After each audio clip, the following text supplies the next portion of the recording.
राधे राधे सभी को। जय श्री कृष्णा। बोलिए पुरुषोत्तम भगवान की जय। पुरुषोत्तम मास के 9वें दिन में इस महात्म की 9वें अध्याय की कथा को सुना जाता है। इस कथा को सुनने से जीवन में अक्षय पुण्य की प्राप्ति होती है। इस कथा को सुनने से जब चारों तरफ से रास्ते बंद हो जाएं, कोई रास्ता नहीं दिखाई दे रहा, कुछ सूझ नहीं रहा, दिमाग में कुछ नहीं आ रहा, हर तरफ चारों अंधकार है, तो उस समय इस कथा को जो व्यक्ति सुन लेता है, भगवान श्री कृष्ण के आशीर्वाद से उसका संकट नष्ट हो जाता है और उसी समय अंधकार में प्रकाश की रोशनी दिखाई देती है। तो चलिए शुरू करते हैं हम आज की कथा। तो ये है पुरुषोत्तम मास का 9वां अध्याय। कथा शुरू करने से पहले आप सभी मेरे चैनल को लाइक, शेयर एंड सब्सक्राइब कर लें। तो चलिए शुरू करते हैं आगे की कथा। इस 9वें दिन की कथा को सुनने के लिए नारायण भगवान व्यास जी सरस्वती माता के चरणों में नमस्कार करते हुए और वृंदावन चंद्रमा बांके बिहारी गोलोकवासी भगवान के चरणों में प्रणाम करते हुए बोलिए पुरुषोत्तम भगवान की जय। नारद जी कहते हैं कि हे नारायण भगवान, फिर उसके बाद क्या हुआ? वो मेधावी ऋषि की पुत्री जिसके पिता की मृत्यु हो गई, फिर उसके बाद उसके जीवन में क्या हुआ? नारायण भगवान ने कहा, जब पिता की मृत्यु हो गई, दाह संस्कार अंतिम संस्कार हो गया, वो पुत्री रोती हुई अपने आश्रम लौट आई, उदास मन लिए आंखों में आंसू बहती रहती। फिर एक दिन देव संयोग से वहाँ एक महातपस्वी दुर्वासा मुनि का आगमन हुआ और दुर्वासा मुनि को अपने आश्रम के दरवाजे पर देखा। उस पुत्री ने मस्तक झुकाकर नमस्कार किया, आसन पर विराजमान किया, दुर्वासा मुनि के चरणों में पाद अर्घ समर्पित किया, फल फूल से सेवा की, आरती वंदना की, चरणों में गिरकर प्रणाम किया और कहा, हे मुनि, हे तपस्वी, हे महान ज्ञानी, आज मेरा भाग्य उदय हो गया। आपके चरण मेरी इस कुटिया पर आए, आपके चरण से मेरी इस कुटिया को पावन कर दिया, मेरे सोए हुए भाग्य को जगा दिया। आप जैसे तपस्वी महात्माओं का दर्शन जीवन के सारे पापों को नष्ट कर देता है और सभी मनोकामनाओं को पूर्ण कर देता है। आपने मेरे जन्मों जन्मों के पापों को भस्म कर दिया और पुण्य की प्राप्ति हो। आपके दर्शन से पाप भस्म होते हैं और पुण्य की प्राप्ति होती है। चरणों में गिर गई। वो मेधावी ऋषि की पुत्री और चरणों में बार बार गिरकर अपना ही दुख व्यक्त करने लगी। हे महान तपस्वी, हे ऋषिवर, हे ऋषि, मैं बड़ी अभागिनी, मैं बड़ी दुर्भागिनी, मैं कैसे आपकी सेवा करूं? मेरे पिता इस संसार को छोड़कर चले गए। मेरी माँ पहले ही मुझे जन्म देते संसार को छोड़कर चली गई। ना मेरे पिता हैं, ना मेरी माँ है, ना मेरा कोई भाई है, ना मेरी कोई बहन है। मैं अकेली इस जंगल में विचरण करती इस कुटिया में रहती हूँ। हे तपस्वी मुनि श्रेष्ठ, मेरे जीवन का कल्याण कैसे होगा? मेरे जीवन के ये दुख संकट कैसे मिटेंगे? मेरे इन दुख संकटों को मिटाने का कोई उपाय बताइए ताकि मैं जीवन में सुखी हो सकूं। मैं भी सुख की कामना करती हूँ। मेरी रोती हुई आंखों को देखिए, हे तपस्वी, मेरे संकट को हरण कीजिए। आपका तप, आपका ज्ञान, आपकी हुई तपस्या मेरे संकटों को जरूर दूर करेगी और मेरे जीवन में भी सुख का सवेरा आएगा। इस प्रकार वो कन्या चरणों में गिरकर बार बार रोने लगी और फिर दुर्वासा मुनि मुस्कुराए। उन्होंने कहा, हे ब्राह्मण पुत्री, हे मेधावी ऋषि की पुत्री, तुम धन्य हो। धन्य है तुम्हारे पिता जिस कुल में तुम्हारी जैसी पुत्री का जन्म हुआ है। और दुर्वासा मुनि इस प्रकार मंगलमय वचन बोलने लगे और यहाँ पर आकर पुरुषोत्तम मास का 9वां अध्याय पूर्ण हो जाता है। तो आगे की कथा हम सुनेंगे 10वें अध्याय में। तो आपको यह अध्याय कैसा लगा कमेंट बॉक्स में कमेंट करके ज़रूर बताएं। इसके सुनने मात्र से सभी पापों से मुक्ति मिलती है। तो बोलिए प्रेम से पुरुषोत्तम भगवान की जय। पुरुषोत्तम मास में सुनी जाने वाली कहानी। बोलिए पुरुषोत्तम भगवान की जय। किसी गांव में एक सास बहू रहती थी। पुरुषोत्तम का महीना आया तो सास ने अपने बहू से कहा, बहू, कल से पुरुषोत्तम मास का महीना है, मैं रोज़ पुरुषोत्तम स्नान किया करूँगी। सास की बात सुनकर बहू ने पूछा, माँ जी, यह पुरुषोत्तम का महीना क्या होता है? मुझे भी इसके बारे में जानना है। तब सास ने कहा, बहू, जिस महीने में सूर्य की संक्रांति नहीं होती अथवा सूर्य एक राशि से दूसरी राशि में नहीं जाते, वो महीना 2 बार आता है। इसे अधिक मास कहते हैं और यह महीना 3 साल में 1 बार आता है। इस अधिक मास को पुरुषोत्तम मास कहते हैं। यह भगवान विष्णु का सबसे प्रिय महीना होता है। इसमें सुबह जल्दी उठना चाहिए, भगवान नारायण का जप करना चाहिए। तब बहू ने कहा, माँ जी, यह तो मैं जान गई कि पुरुषोत्तम मास क्या होता है, अब यह भी बता दो कि यह नारायण, तारायण और परायण क्या होता है। जब सास ने कहा, बहू, सुबह उठो, नदी तालाब में स्नान करो, फिर वहाँ से जल लेकर सूर्य देव को अर्पित कर दो, इसे नारायण कहते हैं। वहीं ध्रुव तारे के दर्शन करो तो इसे तारायण कहते हैं। अब परायण का मतलब है कि भगवान की पूजा करके दूसरे महीने रामायण या भगवत गीता का पाठ करो। इनकी कथा पढ़ो तथा पुरुषोत्तम भगवान की कथा पढ़ो, इसे पारायण कहते हैं। इस तरह से नारायण, तारायण और पारायण किया जाता है। तब बहू कहती है कि माँ जी, अधिक मास का व्रत इतना पुण्यदायक है तो मैं भी यह व्रत किया करूँगी।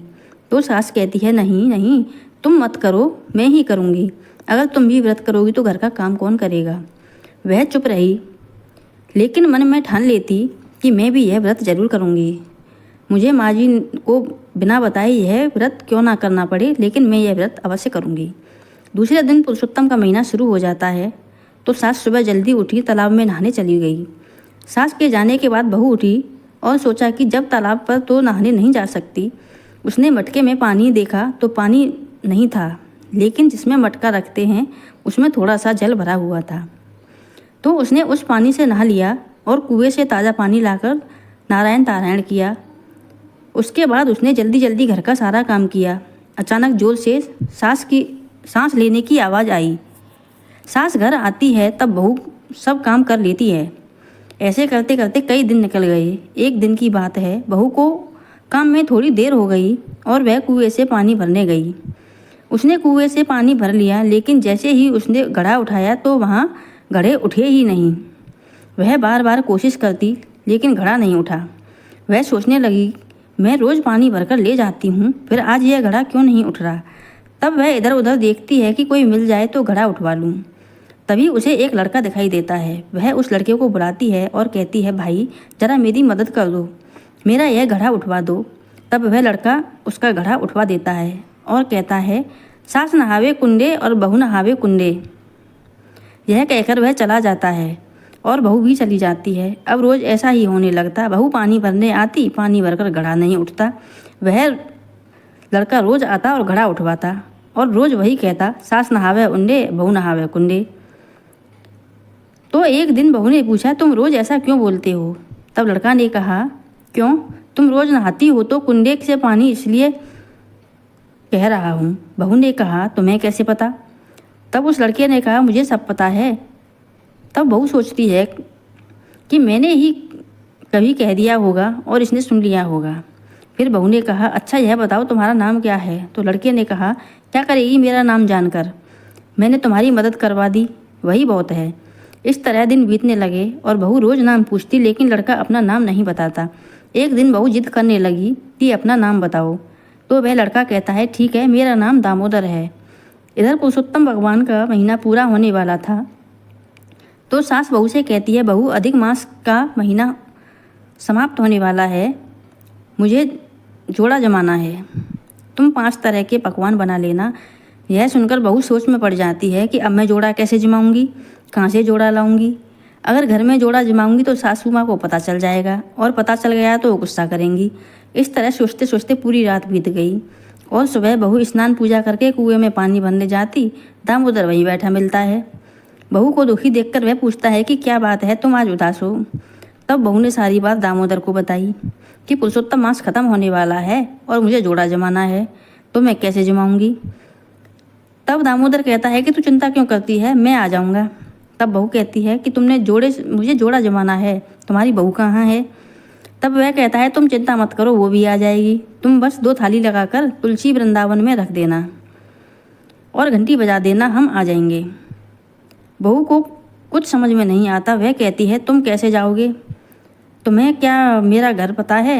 तब दामोदर ने कहा, तुम चिंता मत करो, जैसा मैंने कहा है बस वैसा ही करना, अब तुम घर जाओ, चिंता मत करो। फिर बहू चली जाती है और जल्दी जल्दी सारा काम करती है, भोजन बनाती है। फिर सास से कहती है, सासू माँ अपने जोड़े को बुला लाओ, भोजन तैयार है। फिर सासू माँ ब्राह्मण ब्राह्मणी को जोड़े से बुलाती है और उन्हें बिठाकर भोजन परोसती है। इधर बहू 2 थाली लगाकर पीछे के दरवाजे से तुलसी में रख देती है, घंटी बजा देती है। तब दामोदर अपनी पत्नी को लेकर बहू के घर आते हैं। जिमने के लिए वह उन दोनों को बिठाती है और भोजन करवाती है। सासू माँ ब्राह्मण ब्राह्मणी को भोजन जमा कर आती है और रसोई में अपने जोड़े को भोग लगाकर चौक में सासू माँ के जोड़े को खाना रख दे आती है और रसोई में दामोदर और उसकी पत्नी जीमते हैं। फिर सासू माँ का जोड़ा जीम लेता है तो बहू देखती है कि सासू माँ जोड़े को पैसे दे रही है दक्षिणा के रूप में और कपड़े भी दे रही है। तब बहू रसोई के अंदर आती है और सोचती है, अब मेरे पास तो कुछ नहीं है दक्षिणा में देने के लिए, मेरा व्रत तो अधूरा रह जाएगा। जब दामोदर उसे सोचता हुआ देखते हैं तो उसे पूछते हैं कि क्या हुआ, अब किस चिंता में पड़ गई। तब वह उससे कहती है, मैंने तुम्हें भोजन तो करा दिया, लेकिन अब मैं तुम्हें दक्षिणा कैसे दूँ, मेरे पास तो कुछ भी नहीं है। तो दामोदर ने कहा, कोई बात नहीं, ऐसा करो, तुम 2 तुलसी के पत्ते तोड़ लाओ और मेरे हाथ में रख दो। तब वह जाती है और तुलसी के 2 पत्ते तोड़कर लाती है।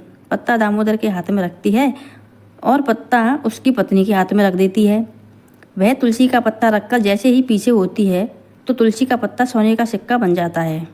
बहू यह देखकर बहुत आश्चर्य में पड़ गई। फिर वह दामोदर से पूछती है, सच सच बताओ तुम कौन हो। तब दामोदर कहता है कि तुमने मुझे अभी तक नहीं पहचाना, मैं कृष्ण भगवान हूँ और यह मेरी पत्नी रुक्मणी है, जिसके लिए तुम पुरुषोत्तम मास का व्रत करती हो। इतना कहकर भगवान बहू को अपना विराट रूप दिखा देते हैं। भगवान का यह रूप देखकर वह धन्य रह जाती है और भगवान से माफ़ी मांगती है। कहती है, भगवान मुझे माफ़ कर दो, मैं अज्ञानी हूँ, मैंने आपको नहीं पहचाना। रोज़ आपसे पानी का घड़ा उठवाती रही, वह बार बार माफ़ी मांगती रही। भगवान ने आशीर्वाद देकर वहाँ से चले जाते हैं। उधर सास का जोड़ा भी चला जाता है। तब सास अंदर आती है और बहू से कहती है, बहू चलो हम भी भोजन कर लें। रसोई में जाती है तो देखती है जिस थाली में दामोदर और उसकी पत्नी ने खाना खाया वह तो हीरे मोती से भरी है और जिसमें पानी पिया वह लोटा भी सोने का हो गया। भगवान का पद चिन्ह बने हुए थे। सास यह सब देखकर आश्चर्य में पड़ जाती है और बहू से पूछती है, बहू यह सब क्या है। फिर बहू डरते डरते अपनी सास को सब बात बता देती है। तब सास ने कहा, बहू तुझ पर तो पुरुषोत्तम भगवान की कृपा हो गई। भगवान ने तुझे साक्षात दर्शन दिए हैं, जोड़े में आकर तुझे दर्शन दिए हैं, खुद तेरे यहाँ आकर भोजन किया है, तेरे भंडार भर दिए।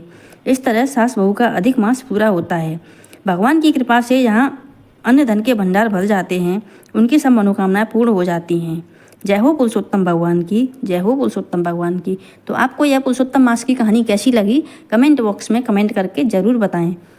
तो ऐसी ही हम आपके लिए अच्छी अच्छी कहानियाँ लाते रहेंगे। आप सभी मेरे चैनल को लाइक शेयर एंड सब्सक्राइब कर लें। तो बोलिए पुरुषोत्तम भगवान की जय।